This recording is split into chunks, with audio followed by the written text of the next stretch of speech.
Hello everyone, আসসালামু আলাইকুম। কি অবস্থা সবার? কেমন আছেন সবাই? আশা করি যে যেখান থেকে আমার ভিডিওটি দেখছেন অথবা শুনছেন, সবাই মহান আল্লাহর রহমতে ভালো আছেন, সুস্থ আছেন, নিরাপদে আছেন। আলহামদুলিল্লাহ, আমরাও আপনাদের দোয়ায় আল্লাহর রহমতে ভালো আছি। সবাইকে ওয়েলকাম করছি আমার চ্যানেলের নতুন আরও একটি লাইফস্টাইল ব্লগ ভিডিও দেখার জন্য। ভিডিও শুরুতেই আপনাদের সবার কাছে একটা অনুরোধ রইল, ভিডিওটি ভালো লেগে থাকলে প্লিজ একটা লাইক দিয়ে ফুল ভিডিওটি কন্টিনিউ করবেন। আর ভিডিওটি প্লিজ কেউ টেনে টেনে অথবা স্কিপ করে দেখবেন না। তো আজকের ভিডিওটি সকাল 9টা থেকে শুরু করেছি। তো কাজের আপা এসেছে, তো উনি ওনার কাজগুলো করে নিচ্ছে। তো ওনাকে একটু ভিডিও করলাম। আর যেহেতু আজকে ছোট মেয়ের স্কুল আছে, তো ওকে নিয়ে আবার স্কুলেও যেতে হবে। তো আমার কাজের আপা সবসময় সকালেই আসেন, কারণ সকালে কাজ করলে আমার সারাদিনের যে বাহিরের কাজকর্মগুলো থাকে সেগুলো আমি অনায়াসে করে নিতে পারি। তো প্রতিদিন এত পরিষ্কার পরিচ্ছন্ন রাখার পরেও কোত্থেকে জানি এত পরিমাণে ধুলাবালি ঢুকে। আর ইদানিং কয়েকদিন ধরে আর কি প্রচণ্ড বাতাস আসে। তো বাতাসের কারণে দেখা যায় ধুলাবালি আরও বেশি উড়ে। তো আমি কাজের আপা কাজ করে যাওয়ার পরে আর কি ফার্নিচারগুলো মুছে নেই। তো কারণ দেখা যায় ঝাড়ু দিলে কিন্তু ধুলোবালি অনেক উড়ে যায়। তো তারপর এই যে এদিক থেকে এই পাশে এসে দেখি যে আমার ছোট মেয়ে রেডি হচ্ছে স্কুলে যাওয়ার জন্য। তো আজকে ওই নিজেই রেডি হচ্ছে। তো ওকে আর কি আমি সবসময় রেডি করিয়ে দিই, কিন্তু আজকে সে নিজে থেকে বলছে না, আমি আজকে নিজেই রেডি হব। তো নিজে নিজে যা পারছে আর কি করছে।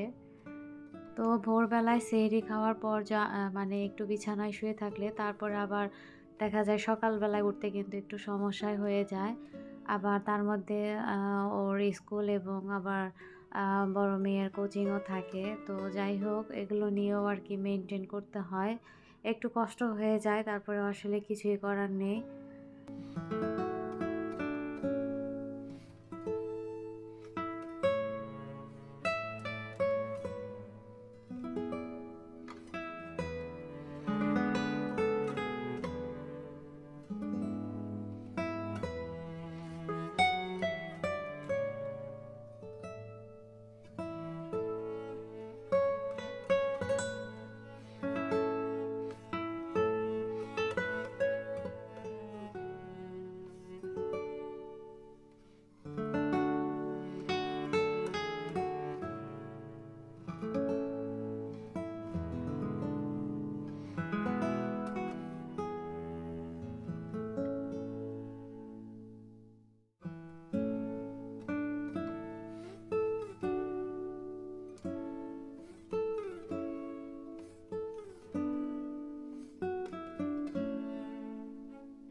তো মেয়েকে স্কুলে দিয়ে তার সাথে বসে থেকে ছুটি হওয়ার পরে তারপরে তো মেয়েকে নিয়ে একদম বাসায় চলে এসেছি। আর এসেই কিন্তু রান্নাবাড়ার কাজ শুরু করে দিয়েছি, যেহেতু ঘড়ির কাঁটায় এখন 2টো বাজে। তো দেখা যায় রান্না করতেও কিন্তু অনেকটাই সময় লাগে। তো আমার আজকে সব কিছু রেডি করা ছিল না। তো অফ ক্যামেরায় আমি রেডি করে নিয়েছি, তারপর আর কি রান্না শুরু করেছি। কারণ ভিডিও অন করে কাজ করলে কিন্তু আরও বেশি লেট হয়ে যায়।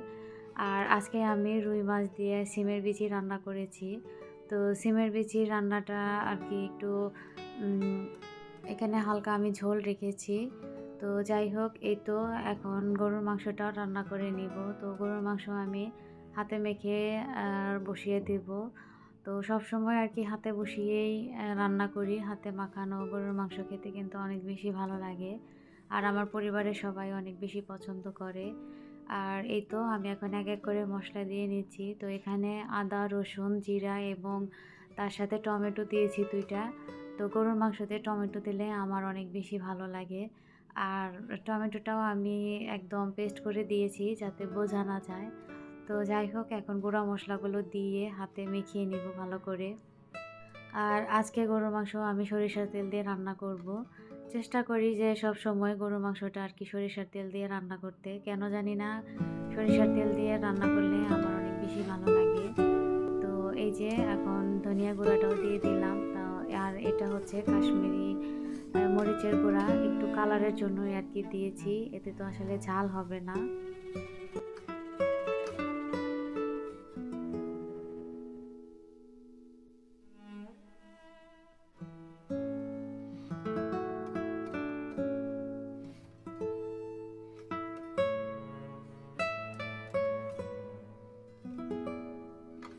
তো এই তো গরুর মাংসটা ভালো করে মাখিয়ে এখন আমি ঢেকে রেখে দেব প্রায় ৩০ মিনিটের মতো। আর ওদিক থেকে আমার কিন্তু সিমের বিচি রান্নাটাও হয়ে গিয়েছে। তো একদম মাখো মাখো হয়ে গেছে। তো আমি এখন এটাকে একটি বাটিতে তুলে নিচ্ছি।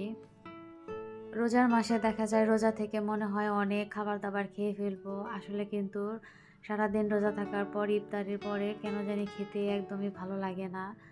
আর দেখা যায় যে যে কোনো সবজি রান্না করলে সেটা কিন্তু আসলে ২-৩ দিন থেকে যায়।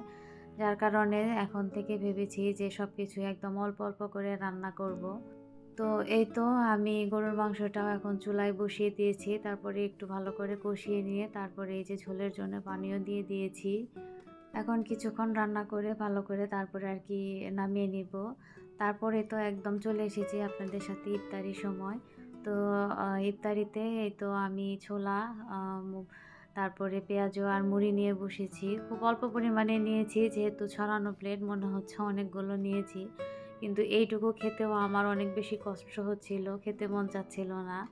তো যাই হোক, আমি একদম ভিডিও শেষ পর্যায়ে চলে এসেছি। আজকে বিদায় নিচ্ছি। তবে ফিরে আসবো আগামীতে নতুন কোনো ব্লগ ভিডিও নিয়ে। সে পর্যন্ত আপনারা সবাই ভালো থাকুন, সুস্থ থাকুন, নিরাপদে থাকুন। শুভকামনা সকলের জন্য।